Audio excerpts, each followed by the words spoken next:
Good morning, good afternoon, good evening, public safety community. Welcome to PSN's At Home News of the Week. I am Jason Karp, Esquire, your hostess with the mostest. I just said hostess, didn't I? That's the female gender. I did not mean to attribute that to myself. That's okay. Not that there's anything wrong with that. The host with the most, along with my good friend Timo Johansson Kennedy, otherwise known as TJ. What's up, TJ? Hey, Jason. You make a good hostess. It's okay. Thank you. I appreciate that. Well, you know, I want to make a comfortable environment for everybody. So, Good. Got a great week. A lot of stuff going on as usual. Lots of news. Lots of stuff happening. We'll get a little bit more into tech today. A little bit some interesting stuff going on in the FCC. Some interesting stuff going on with COVID. Let's dive right into it. Cloud dispatch. Let's talk about cloud dispatch. Historically, dispatch requires a lot of on-prem equipment, a lot of, complexity, a lot of upkeep, maintenance, upgrades. That's traditionally been how 911 has used dispatch and PSAPs have leveraged dispatch historically. And we are now, as we've talked about many times, in a new era to leverage the cloud. Well, with COVID, and with social distancing and with having to work remotely, this becomes critically more important that we have viable platforms to enable dispatchers to do their jobs from wherever they are and ensure continuity of operations. Let's say if a PSAP has to be evacuated or, because of pandemic or, somebody test positive or whatnot. So we've got a lot going on now. We've seen, we're starting to see some more adoption, which is not unexpected, and I think a good thing. We talked, some time ago about what they were doing. I think it was in Alexandria with leveraging FirstNet to be able to do dispatch from home, and this is what cloud dispatch is able to do with companies like Mark 43 and with Rapid Deploy. So TJ, tell us about cloud dispatch. What are the keys? What do we need to be thinking about? How do we make this successful? Well, some of the companies you mentioned there are really moving into what we kind of consider cloud native dispatch, where everything is being done in the cloud, really leveraging multiple reliable paths to the cloud to ensure that dispatchers can work anywhere. And that means that they could be in multiple centers like we've seen during COVID. They could even be dispatching from home or an alternative location if needed. This creates a lot of flexibility and important capability, I think, for many police, fire, and EMS dispatch centers. I think that there are a lot of the legacy equipment providers that are moving at least to a hosted platform, an off-premise platform, and are working on creating additional cloud platforms in the future. Not too many are fully there yet today out of the large smattering of different computer-aided dispatch vendors that we have in the United States and abroad. But I think the move is overdue. I think it's time to really consider moving completely to the cloud for dispatch and looking at this even as we look at off-premise solutions for call handling and other elements that go beyond the way we've traditionally had a lot of on-premise equipment. Just the cost and the infrastructure and the personnel to maintain it is extreme. And I think that as we move into everyone being on an EZNet, having the ability to have that kind of infrastructure that brings multiple paths to the cloud for dispatch centers, and really being able to take advantage of all the IP technology that can give us rich data as part of the 911 solution and getting that out into the field across broadband to firefighters, police officers, paramedics, and EMTs. It's beyond time to make that happen, and everybody should be looking at it for 2020 and beyond. Yeah, you touched on a lot of different points. I want to come back to a couple of them, but one thing also, in terms of the benefits, that I think of moving to a cloud-based platform, when we talk about integration, and talk about integrating different platforms with your dispatch, like records management, like mapping and other things where you can integrate different pieces of information from different systems now for better situational awareness, right? And so, for example, if a county has COVID-specific information about where people have tested positive, where the hotspots are, that can be mapped out. that could be incorporated and integrated into the dispatching platform, so that when the dispatcher is then dispatching public safety to respond to a given area, they can give them specific information about what's going on in that geography, whether it's generic or something like COVID specific, where they know, hey, you're heading into an area where, you know, these kinds of statistics apply from a COVID perspective. So I think that integration piece is also something that's relatively new and can really expand the capabilities of dispatchers and 911 centers in terms of the kind of information they can communicate out into the field. I agree with you, and I think it makes everybody more mobile first at the end of the day. It gives the ability that where people are does not necessarily matter for how they can transfer and share information. And at the end of the day, really dispatch centers and operation centers are about getting the right information to the right first responders in the field in the right way for them to use it. So how scared should folks be about implementing this? How hard it is? How easy is it? I can't speak. How hard is it? How easy is it to migrate to these platforms? We know that it was, you know, for on-prem, it's a pretty heavy lift whenever you're making either an integration, an upgrade, or just replacing a platform. You know, it's a pretty big deal, and you need to have on-prem personnel. You need to have a lot of infrastructure. How easy is it to implement some of these solutions now from a cloud-based perspective? It's actually easier in many cases. If we look at the amount of personnel and the amount of time and the schedules for a lot of the traditional on-prem implementations, they've been quite long, many years in some cases, or at least a year in many cases. When we're talking about the cloud solutions, the reality is it shouldn't take nearly that long. It should be a lower lift overall. It should have a smaller footprint. It should have less on-premise work. A lot of the work ends up being in configuration and upfront understanding of the customer needs, as well as working on a lot of the network infrastructure, ordering of circuits, you know, making things that need to be in place as part of that infrastructure. That does take time. That doesn't happen overnight, but it's typically going to be a faster schedule to be able to make that happen. And so people should not be scared of it. They should really work on what do they need and think of the outcome for their dispatch center that they're trying to achieve. Yeah, I think you hit it on the head. I mean, a lot of this can be done remotely, but I think the key is really change management. I mean, you know, it's really about that. How are you going to use it, introducing it, the training, but it's also intuitive, right? I mean, we're all using this technology today in other ways.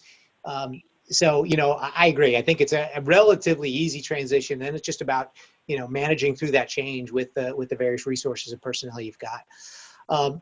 You mentioned ESINets earlier, or ESI nets, and Next Gen 911. And we talked a little bit about FirstNet.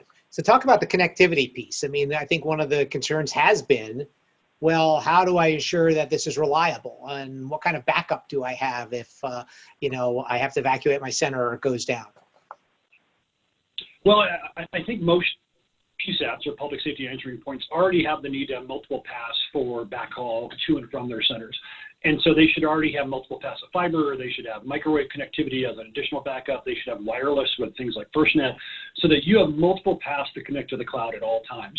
You know, many agencies have already gone to what we call as an ESINet or an ESI net to be able to have that kind of detailed infrastructure. But people can also get there just by having significant redundancy, as well as the appropriate infrastructure into their dispatch centers. And honestly, I think most should be there today. There is a bill in Congress right now to help fund additional movement for Next Gen 911 and drive additional funding, because there's also going to be a retraining of personnel and additional efforts that need to take place as part of this. We've seen the entire public safety community come together to push this funding at the federal level so they can get down to the states and down to the local agencies. But it's really important to have the connectivity that we need into those multiple centers and in multiple paths to ensure that they can always get to the cloud. But it's also something they should be doing today.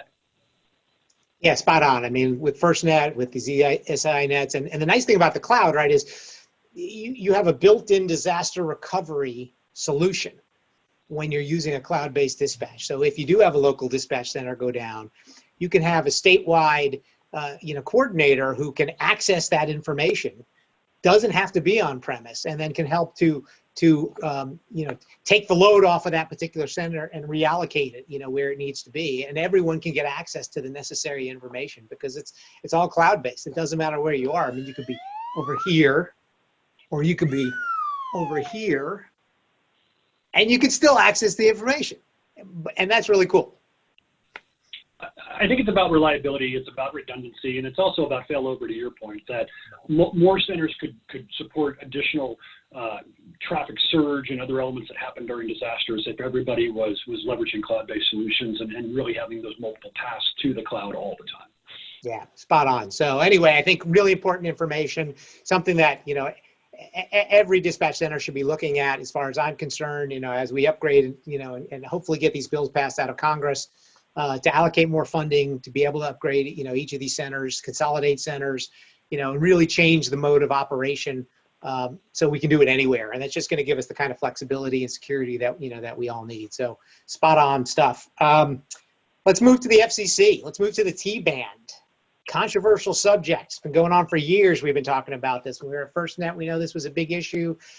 Came up as part of the act that created FirstNet, where there's a requirement for certain eligible public safety entities who are operating in the T-band in some major markets around the United States.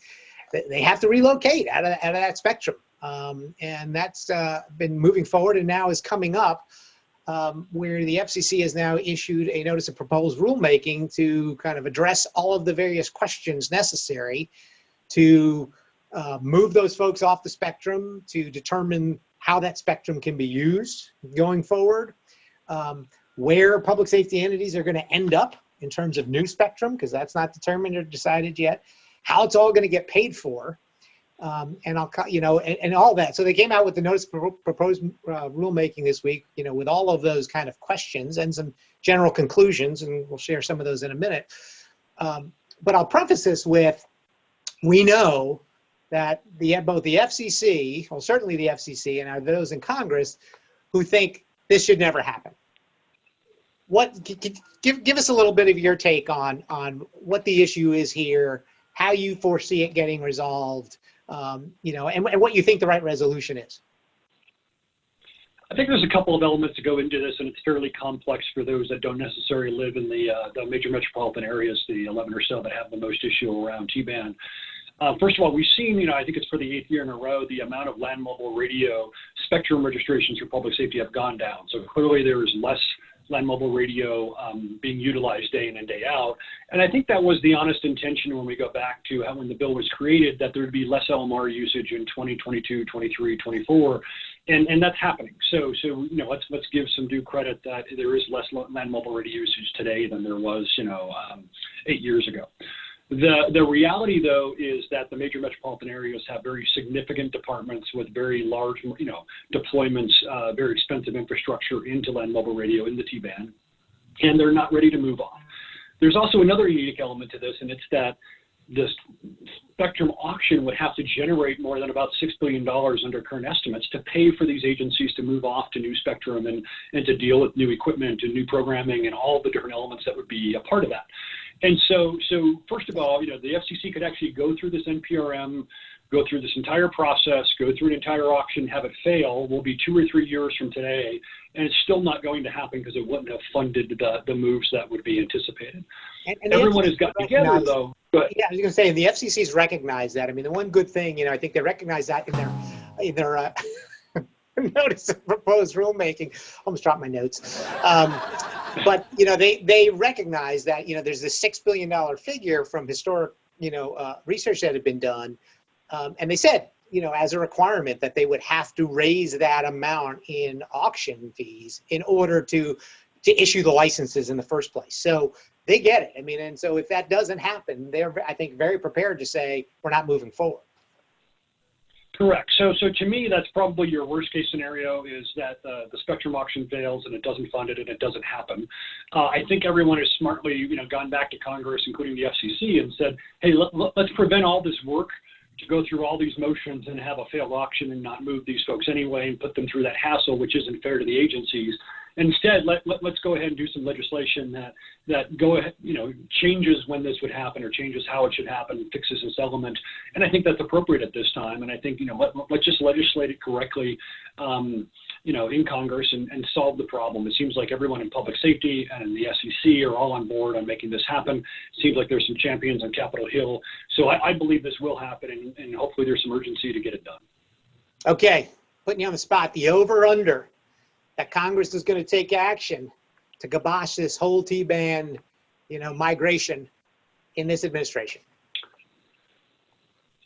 So in this administration, so we just have the rest of this year. I would say it's probably 80% chance it happens, 20% chance it doesn't happen this year. I'd say 100% chance it happens between this year and next year. All right, I'm going to go with 60-40 this year, but I'm going to go with you on the 100%. I think if we get into a new administration, I mean, it's going to. My view is going to happen. I think it's the right thing.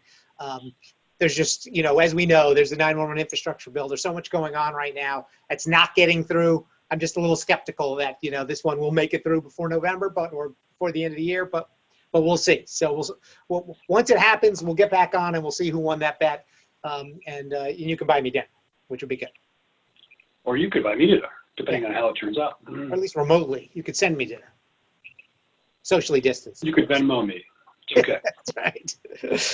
So good. So next, staying on topics of interesting technology, interesting decisions, Santa Cruz, California is the first city to ban predictive policing. So in the country, they have now banned predictive policing. Now, of course, we see a lot of reforms going on with all that's been happening across the country, and with racial bias and the George Floyd case and all of that. And there's a lot of reforms going on. But this is interesting, because this is an intersection of technology and policing. One that I think can be extremely beneficial to public safety if done correctly, but there are problems with it. CJ, tell us a little bit about what predictive policing is, how it's being leveraged, from a technology perspective today, and what are the key issues that need to be resolved. I mean, there are specific software platforms out there that look at the 911 or emergency calls that police departments and others, for that matter. We can even talk about system status management on the emergency medical side that look at where the calls typically are, what time of day, what neighborhoods, where should we best plan and use our resources. And ever since budgets have continued to be constrained for public safety, we've tried to do the best we can with the resources we have, and usually that's doing more with less. So the goal of predictive policing was to spend time trying to be with the right resources in the right place at the right time of day on the right day of the week based upon what happens. And I'll just give you an example. In Park City, Utah, where I worked a long time ago, we all would know that at 1 a.m. on a Friday or Saturday night when the bars all let out, you would have more calls for fights and things that would happen and disturbances and other things on that area where most of the bars in town were at that time of day. That was the early stage of predictive policing, is that 10 minutes to 1 a.m., you would drive over to that neighborhood, in the Main Street area and the Sweet Alley area, and you would hang out knowing that the odds of you preventing something from happening were good, and the odds of getting a call were also extremely high, and you shouldn't be on the other side of town when that happens. It just doesn't make any sense.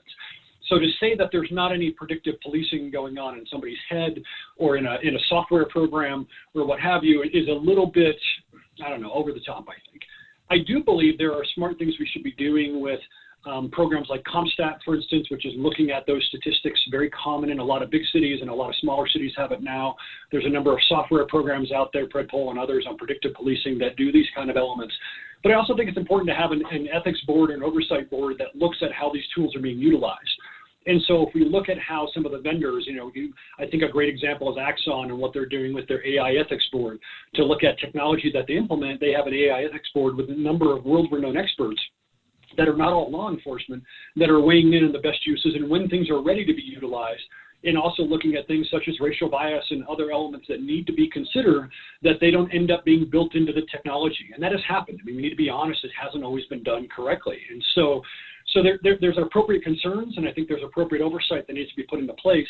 I think all-out bans are difficult because it doesn't allow the science to get back into it and the oversight and transparency that should be a part of these. So there are other solutions than all-out bans, and I think that looking at ethics boards and oversight boards and other elements both on the technology company side and in the community are important to also be heard. But I do think there are some systemic issues and some built-in elements that have to be addressed to make people feel comfortable.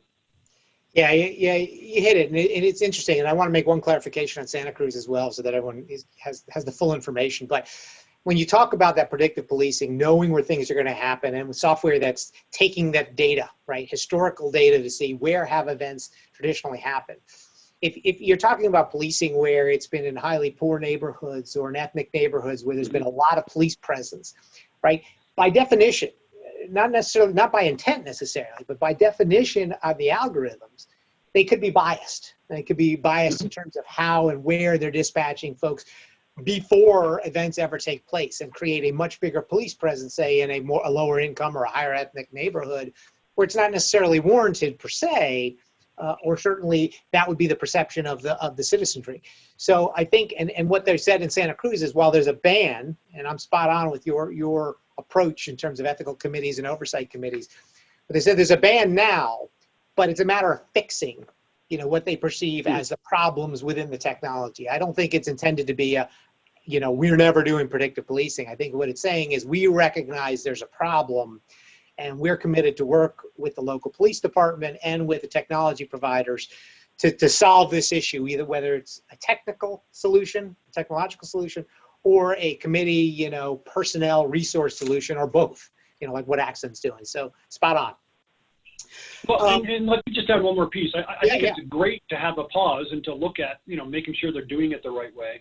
I also think it's important to use law enforcement data and statistics in a transparent way, publish it, and look at elements that also could help show that you might have a problem, right? So for a good example, if we were to look at traffic stop data, are your traffic stops and the percentage of people that you're stopping also equal to the percentages of your population, just as an easy example. And if those are off kilter, it might be you're doing a lot of that extra enforcement in one kind of neighborhood, but not another kind of neighborhood. And that's another example of where we really need to look closely at what we're doing and making sure we're not building bias into our tactics that create additional arrests in one community, but maybe not in another community, even if the same types of crimes are happening at the same types of instances. And so, this is a two-way street, but I do think making sure we're looking at this both from a operational and a technology perspective is really important. And I do think the civilian oversight from a city council, from a county commission, from appropriate public safety boards is very important. Yeah, spot on. It's a great point. All right, so to finish up, kind of staying on the policing front, we talked a little bit about, the last couple of weeks, the concept of this defunding of police. And again, we don't like that term, but it's reallocation of resources, leveraging social services and other resources to complement and work with police. Well, one town in Oregon, Eugene, apparently has been doing this for about 30 years very successfully, and they are becoming somewhat of the poster child where others are reaching out to get data and see how they've implemented a successful program. They have a program called Cahoots, and I like to say it's the social services in cahoots with the police to come up with this program. I didn't make that up. I think that was theirs. But it stands for Crisis Assistance Helping Out the Streets, Cahoots, which is fun. I'm a fan of a good acronym. So, and the cornier the better. So I'm all down with that. But it's a great program where, when we're dealing with issues of homelessness, we're dealing with issues of drug abuse, threats of suicide, of mental illness, 911 in Eugene is dispatching this Cahoots organization, which is usually one EMS trained professional and a mental health trained professional, and they go out in a white van with civilian style clothing on, so not trying not to be aggressive, trying not to be offensive and stir up negative emotion, and to deal with these issues. And I love the fact that they've been doing it and they've got data. I love data. I know you love data to show us, what's going on here. So just in a city of about 170,000+ people, they're responding, they get dispatched to about 20% of the calls, over 24,000 dispatch calls just for this social services Cahoots program.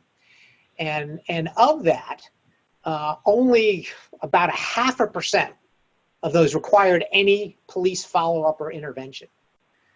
And so think about that for a second, right? So 20% of the calls, basically all of them, for the most part, were successfully handled without use of force, police intervention, jail time, where these people are routed to hospitals, to treatment centers, to counseling, to other productive ways of moving forward. So, I mean, I think this is a great poster child for folks to take stock in how programs can work. And it's not a one size fits all. It's never going to be a one size fits all. Every, or, geography is going to be different. Every police department is going to be different, every town, city. And so it's got to be, modeled appropriately to meet the needs. But I mean, what's your take on this? I personally, I think it's great. I love what they're doing there. I'd like to see, how that can be expanded, nationwide. I mean, I think there's a couple of things. If we look at those 24,000 calls and the fact that only 0.5%, required a law enforcement backup at some point during that call, clearly goes to show that they figured out how to quantify what types of calls should go to this mental health public safety intervention team versus a police officer per se responding to that call. So I think they've done a very good job of figuring out what the call criteria is, and that would be great to publish and share with every other community because they're certainly onto something. I think the second thing is we have to look at how do we get in this situation, and I think it's not as much about just, taking money from the law enforcement budget and putting it into this budget. I think we need to be very honest with ourselves that for the past 10, 20, 30 years, states and counties and local jurisdictions have cut back on a lot of the mental health services and health and human services elements that used to be there when we were growing up, Jason. And if you look at the kinds of mental health services that were state-sponsored, I'll call it, they're not nearly the same. And we don't have the number of mental health beds. We don't have the funding being spent in that way. And so it's been cut and cut and cut. I've talked to many sheriffs, and as a good example, many of them feel that, that they're having to run all those mental health services in their jails because that's where a lot of people are ending up that could be helped in a mental health situation. And whether that is because they have a drug and alcohol problem, whether it's a pure mental health problem, whether it's homelessness and other things that have root causes that are different. These are all things that we need the right caseworkers, the right social workers, the right teams to go respond to. And the social worker paired with a paramedic or an EMT who can go out and handle this in a non-law enforcement kind of manner and get them to the right services, get them to a shelter, get them to the right counseling, get them to the right medical treatment that they need to have. This just makes a lot of sense. But I think we also need to look at it. How did we get here? Well, and you make a really great point. I just want to emphasize the statistic in this particular case. 172,000 person population.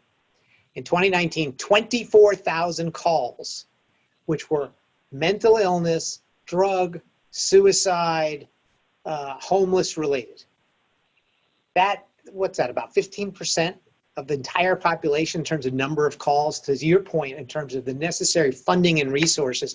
It just shows you how much of these populations are dealing with some of these issues and making sure that we've got the funding to deal with that, right? I mean, so I think there's a statistic that 25% of the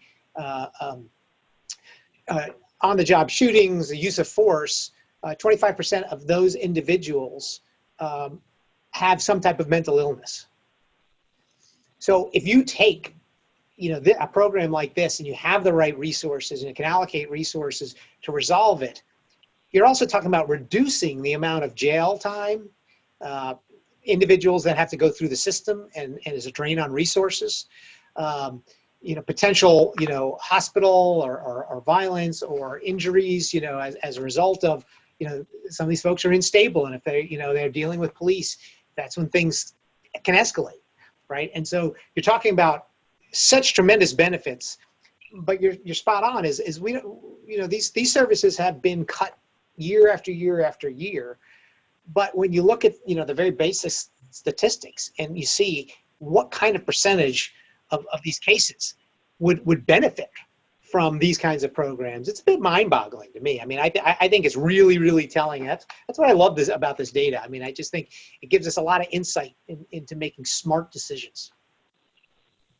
No, I agree. I think that's an important note to end on today. I think there's a lot more to be learned here. This is just one city and one example of them approaching it very differently and getting what appears to be much better results. And I think we should seek out other communities like this around the world who have come up with different approaches. And then we should also have the open conversations about, where has that mental health funding gone and where should it be best applied. So great element for us to end on this week.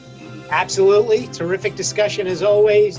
TJ, otherwise known as Timo Johansson Kennedy, who is with us today. I am your host, Jason Karp Esquire. This has been PSN Now on the PSN at Home Network. See you next week. Take care.